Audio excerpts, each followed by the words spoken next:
Big TV భక్తి సమాచారం WhatsApp ఛానల్లో జాయిన్ అవ్వండి. అన్ని విశేషాలు ఎప్పటికప్పుడు తెలుసుకోండి.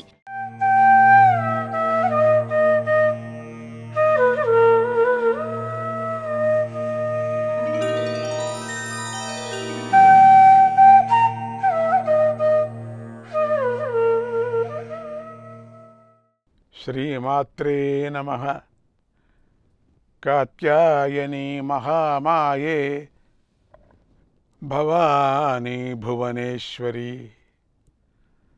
సంసారసాగరే మగ్నం మాముద్ధర కృపామయే. బ్రహ్మ విష్ణు శివారాధ్యే ప్రసాదం జగదంబికే. మనోభిలషితం దేవీ వరం దేహి నమోస్తుతే. ఈరోజు అష్టమి. అష్టమి నాడే కృష్ణుడు పుట్టాడు కనుక శ్రీకృష్ణావతారం రావటానికి కారణాన్ని తెలుసుకుందాం. ఈ ఉపదేశంలో వ్యాస మహర్షి నేను నాది అనే మోహపాశాన్ని కలిగి ఉండకూడదు. అప్పుడే జగదంబ అన్నీ తానై అండగా ఉండి నడిపిస్తుంది అని తెలిపాడు. దానికి తెలుసుకుందాం. వ్యాస మహర్షి జనమేజయుడితో, ఓ జనమేజయ, ఒకసారి భూదేవికి భారం ఎక్కువైపోయి ఆ భారాన్ని భరించలేకపోయింది. వెంటనే భూమాత గోమాత అయి ఇంద్రుడి వద్దకు వెళ్ళి దుఃఖించింది. ఓ దేవ, జరాసంధుడు, శిశుపాలుడు, కంసుడు, నరకుడు మొదలైన పాపాత్ములు నన్ను పీడిస్తున్నారు. నేను ఆ పాపాత్ముల భారాన్ని భరించలేకపోతున్నాను కనుక దుఃఖాన్ని తొలగించు. తస్మాత్వం దేవదేవేశ దుఃఖరూపార్ణవస్య చ పారదో భవభారం మే హరపాదౌ నమామితే. ఓ దేవదేవ, నేనిప్పుడు పాపభారం వల్ల దుఃఖ సముద్రంలో మునిగిపోతున్నాను కనుక నువ్వు ఆ పాపభారాన్ని తొలగించు, నీ కాళ్ళు మొక్కుతాను అని ప్రార్థించింది. వెంటనే ఇంద్రుడు, తల్లి బాధపడకు, నేను నీ దుఃఖాన్ని తొలగించలేను.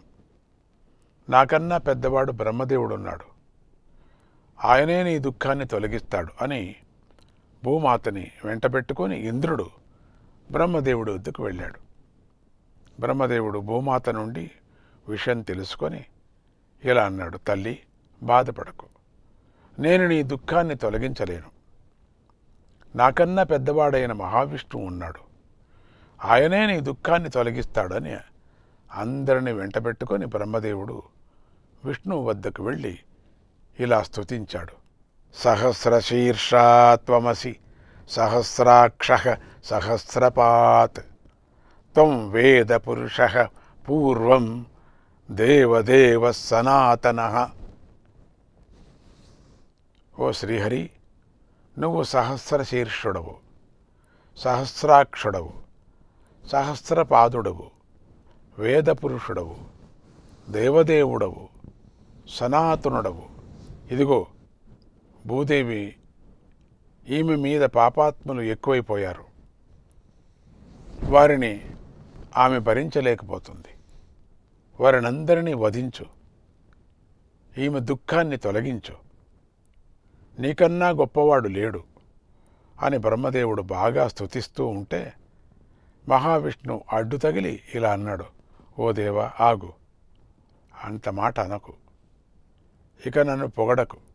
ఎందుకంటే నేను వీరుడిని, శూరుడిని కాదు, స్వతంత్రుణ్ణి కాదు, నేను కూడా ఒక ఆటబొమ్మనే.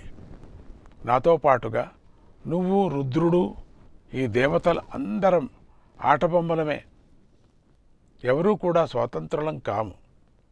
ఇంతకీ మనలను ఆడిస్తున్నదెవరు? ఎవరు స్వాతంత్రులై ఉన్నారు అంటే మనపైన ఒక అమ్మ ఉంది, ఆమె యోగమాయ, ఆమె కనపడదు.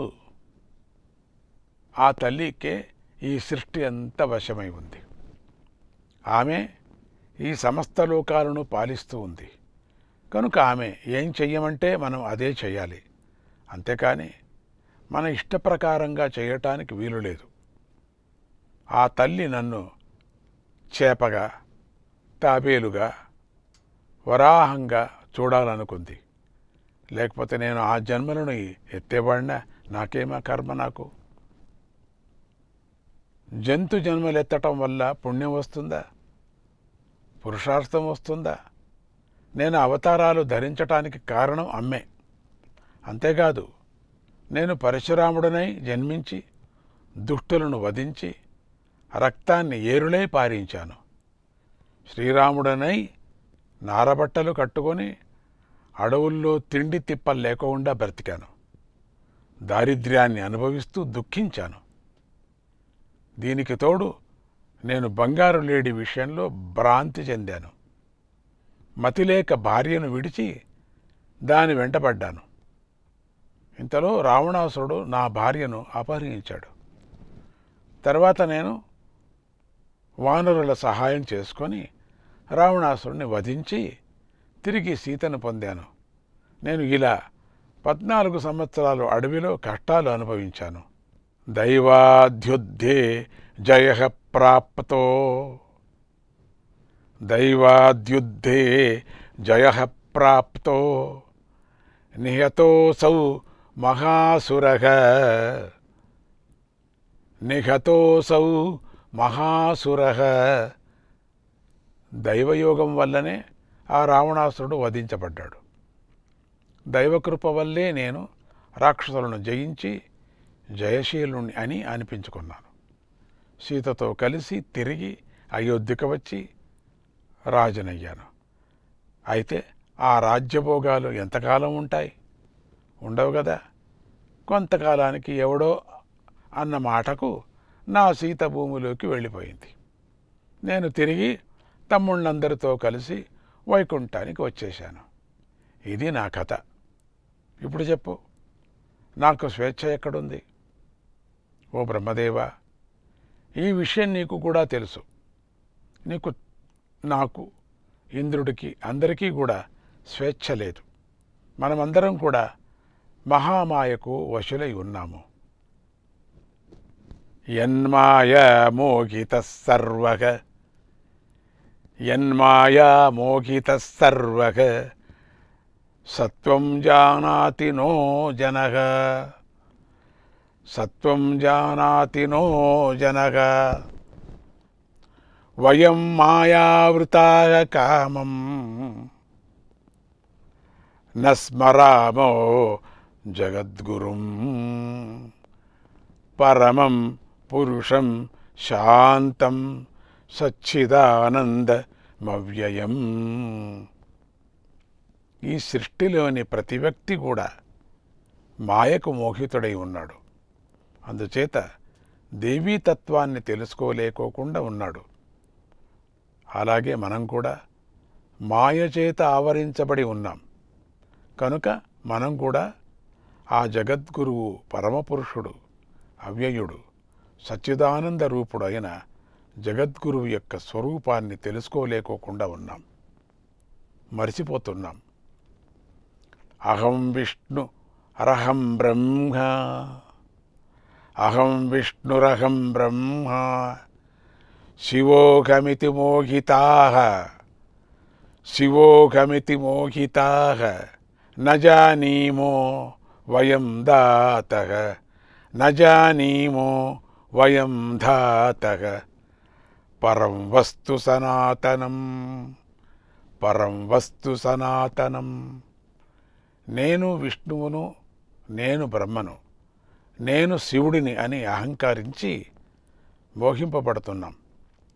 జ్ఞానం లేక నేను అనే గర్వంతో విర్రవీగుతున్నాం. నిజంగా మనం ఆనాడు ఆ పరవస్తువు ఎలా ఉంటుందో చూశాం. ఓ బ్రహ్మదేవ, ఆ విషయం నీకు కూడా తెలుసు కదా. కనుక అందరూ కలిసి ఆ ఆదిపరాశక్తిని స్తుతించండి, మనస్సులో స్మరించండి అన్నాడు మహావిష్ణువు. వెంటనే దేవతలందరూ కలిసి ఆ పరమేశ్వరుని మనస్సులో ధ్యానించారు. అమ్మవారు వారి ఎదుట ప్రత్యక్షమైంది. అప్పుడు ఊర్ణనాభాధ్యత తంతు విస్ఫులింగ విభావసోహో విస్ఫులింగ విభావసోహో తథా జగద్యదేతాస్య తథా జగద్యదేతాస్య నిర్గతం తాం నతా వయం నిర్గతం తాం నతా వయం. ఓ జగన్మాత, సాలేడు నుంచి దారంలాగా, నిప్పు నుంచి రవ్వలాగా నీ నుంచి ఈ జగత్తంతా పుట్టింది. అందుచేత నీ మాయాశక్తికి ఈ చరాచర జగత్తంతా లోబడి ఉంది. ఓ భువనేశ్వరి, నీకివే వందనాలు. నిన్ను తెలుసుకోలేకపోతేనే భవబంధాలు ఏర్పడతాయి. నిన్ను తెలుసుకుంటే భవబంధాలు నశిస్తాయి. నువ్వు జ్ఞానరూపవు, మమ్మల్ని నడిపించు. ఓ మహాలక్ష్మి, ఓ మహాశక్తి, మమ్ము నడిపించు అని అందరూ స్తుతించారు. తర్వాత ఇంద్రుడు ప్రత్యేకంగా అమ్మవారిని స్తుతించాడు. తర్వాత విష్ణుమూర్తి చివరిగా ఇలా స్తుతించాడు. ఓ పరాశక్తి, నీలో ఉన్న కళ మాలో కొంచెము మాత్రమే ఉంది. అందువల్లే మేము ఈ మాత్రమైనా పనులు చేస్తూ వస్తున్నాం. నీ తోడు మాకు ఉన్నప్పుడే మేము ప్రతి పనిని నిమిషంలో నెరవేరుస్తాం. ఈ భూమిని పాపాత్ములు బాధ పెడుతున్నారు. అందుచేత భూదేవి బాధపడుతుంది. ఈ బాధను తొలగించు. నువ్వు మహిషాసురుడివి, శంభు నిశుంభులను, రక్త బీజుడిని, చండముండాసురులను వధించావు. ఇంకా ఎన్నో ఘనకార్యాలు చేశావు. అలాంటి నువ్వు ఈమెను రక్షిస్తావని ప్రార్థించావు అని దండం పెట్టాడు. అందుకు జగదంబ సంతోషించి ఇలా అంది, ఓ దేవతల్లారా, నేను ఈ విషయం గురించి ఎప్పుడో ఆలోచించాను. జరాసంధుడు మొదలైన వాళ్ళందరూ నశించటానికి ఒక ప్రణాళిక రచించాను. మీరందరూ మీ మీ అంశాలతో భూమి మీద అవతరించండి. విష్ణువు కృష్ణుడిగా పుడతాడు. తదాహం ప్రభవిష్యామి యశోదాయాంచ గోకులే తదాహం ప్రభవిష్యామి యశోదాయాంచ గోకులే. నేను గోకులంలో యశోదానంద దంపతులకు కూతురునై పుడతాను. దేవకార్యానికై చేసి నేను పెడతా, దేవకార్యాన్ని చేసి పెడతాను. నా శక్తితో బలరామకృష్ణులు దుర్మార్గులను వధిస్తారు. పాండవులు కూడా దుర్మార్గులను సంహరిస్తారు. అప్పుడు భూభారం తగ్గి భూదేవి నిశ్చింతగా ఉంటుంది. వీరందరినీ నిమిత్తంగా చేసుకొని నేనే అన్ని పనులు చేస్తాను. కురుక్షేత్రే కరిష్యామి క్షత్రియాణాంచ సంక్షయం. కురుక్షేత్ర యుద్ధంలో దుష్ట క్షత్రియులందరినీ నాశనం చేస్తాను. అందరికీ శుభం అని అభయం ఇచ్చింది. ఓ జనమేజయ, ఇది కృష్ణావతారానికి కారణం. అమ్మ సర్వశక్తివంతురాలు. అమ్మే అందరినీ నడిపిస్తూ ఉంటుందని తెలపటానికి గల కారణం.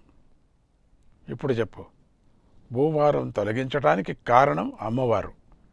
కృష్ణుడిని ఆయా దేవతాంశాలతో పుట్టిన వారిని నడిపించటానికి కారణం అమ్మవారు. మహాభారత యుద్ధంలో దుష్ట క్షత్రియులందరినీ నాశనం చెయ్యటానికి కారణం అమ్మవారు. అంతా అమ్మవారే అని వ్యాస మహర్షి ఉపదేశించాడు. ఈ ఉపదేశాన్ని బట్టి గొప్పవాళ్ళము అనుకునే వారందరూ నేను నాది గురించి ఆలోచించుకోవాలి. అంతా అమ్మవారే నడిపిస్తున్నప్పుడు, పోషిస్తున్నప్పుడు, రక్షిస్తున్నప్పుడు నేను నాది అనే పదాలకు భావాలకు చోటెక్కడ ఉంటుంది? లేదు కదా. అలా ఉంటే అది అజ్ఞానం కదా. కనుక నేను నాది అనే గర్వాన్ని విడిచిపెట్టాలి. అంతా అమ్మది, అమ్మే నడిపిస్తుందని గ్రహించి విష్ణువులాగా వినయంగా నడుచుకోండి. జగదంబ గొప్పగా అనుగ్రహిస్తుంది.